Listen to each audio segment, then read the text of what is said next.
tout apprendre sur l'apprentissage accéléré, n'hésite pas à t'abonner à notre chaîne, n'oublie pas de cliquer sur la cloche pour être averti à chaque publication et à liker cette vidéo si elle t'a plu. Salut, je m'appelle Faisal Afidi, je suis coach scolaire et en orientation et je fais ces vidéos dans le cadre du Covid-19 et du confinement causé par cette pandémie. En fait, j'ai décidé de faire ces vidéos pour t'aider, te soutenir, te proposer des conseils, des astuces pour mieux tenir ton école à la maison et supporter cette période du confinement. C'est une période qui n'est pas du tout facile pour nous tous, d'autant plus que nous avons besoin de suivre nos études à la maison et en même temps avoir une sorte de vacances un peu bizarre. S'ajoute à cela maintenant le ramadan qui doit être aussi un peu plus difficile durant cette période du confinement. Ceci dit, rien n'est impossible. Comme je t'en ai déjà parlé lors des vidéos précédentes, l'être humain a une capacité incroyable de s'adapter, de suivre un rythme de vie meilleur même si c'est dans des conditions difficiles. Donc comme tu l'as remarqué, les premiers jours sont souvent les plus difficiles à endurer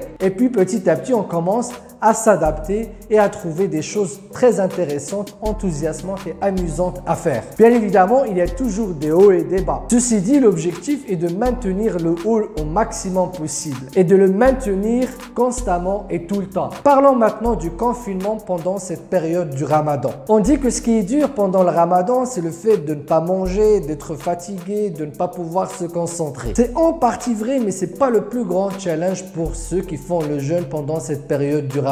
La chose la plus difficile à gérer pendant la période du ramadan, c'est...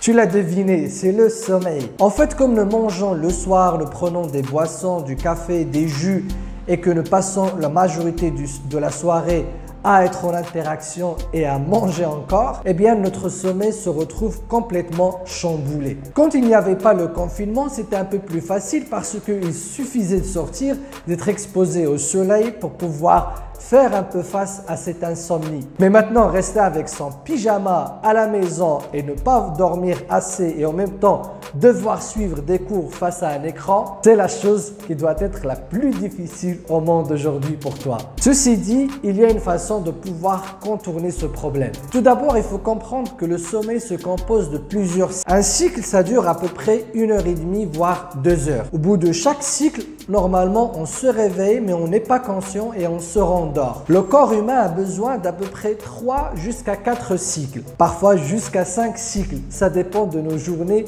et de ce que nous mangeons et de notre tempérament. Alors quand on décide de faire une nuit complète, c'est qu'on décide de faire 3 à 4 cycles, c'est-à-dire 6 à 8 heures en moyenne. Mais si on fait une nuit incomplète, c'est-à-dire si on dort uniquement 2 à 3 heures, eh bien notre corps a besoin de continuer 2-3 autres cycles. Pour cela, il y a une option, c'est de passer du sommeil monophasique au sommeil biphasique, voire le sommeil triphasique. En des termes plus simples, au lieu de faire une nuit complète, il suffit de partager sa nuit en 2 parties ou voire 3 parties. Dormir 2, 3 ou 4 heures du soir jusqu'au matin, puis faire 1 ou 2 siestes dans la journée. Ces siestes, elles peuvent durer de 30 minutes jusqu'à 1h30. L'idée de la sieste, c'est de faire un cycle dans la journée et tu peux même faire 2 cycles dans la journée. Comme ça, le soir, tu auras besoin de faire que 1 ou 2 ou 3 cycles maximum. Maintenant, l'idée, c'est de comment s'adapter à ce sommeil biphasique ou triphasique. Si tu optes pour le sommeil triphasique, c'est-à-dire que tu pourras faire une sieste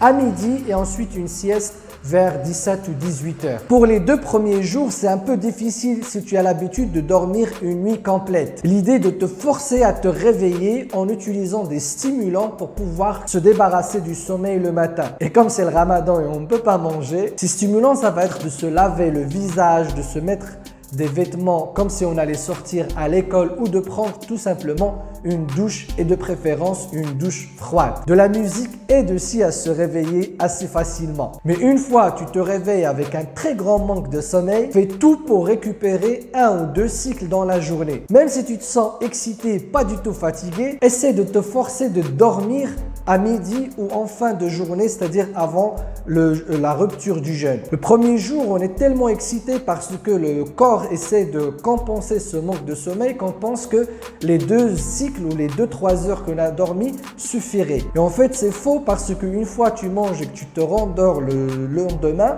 tu passes une nuit très difficile et très fatigante. Donc l'idée ici, c'est de te forcer absolument à faire ta sieste à une heure fixe de la journée. Et pour cette sieste, essaie d'instaurer les mêmes conditions de ton sommeil habituel, c'est-à-dire essaie de te débarrasser de la lumière et de dormir dans ton lit. Pour ceux qui n'ont pas l'habitude de faire des siestes, ça peut être difficile les 2 premiers jours. Mais encore une fois, le mot d'ordre, c'est qu'on peut tous nous adapter à un rythme nouveau. Il suffit de se forcer à le faire pour le premier, deuxième, voire le 3e jour. Voilà pour le premier conseil qui consiste à gérer son sommeil pendant ce mois de Ramadan, pendant cette période du confinement. Pour les prochaines vidéos, on parlera de d'autres astuces et d'autres conseils pour pouvoir continuer ta scolarité à partir de chez toi, tout en t'amusant, tout en profitant de ton temps. Je te dis à très bientôt. Pour tout apprendre sur l'apprentissage accéléré, n'hésite pas à t'abonner à notre chaîne, n'oublie pas de cliquer sur la cloche pour être averti à chaque publication et à liker cette vidéo si elle t'a plu.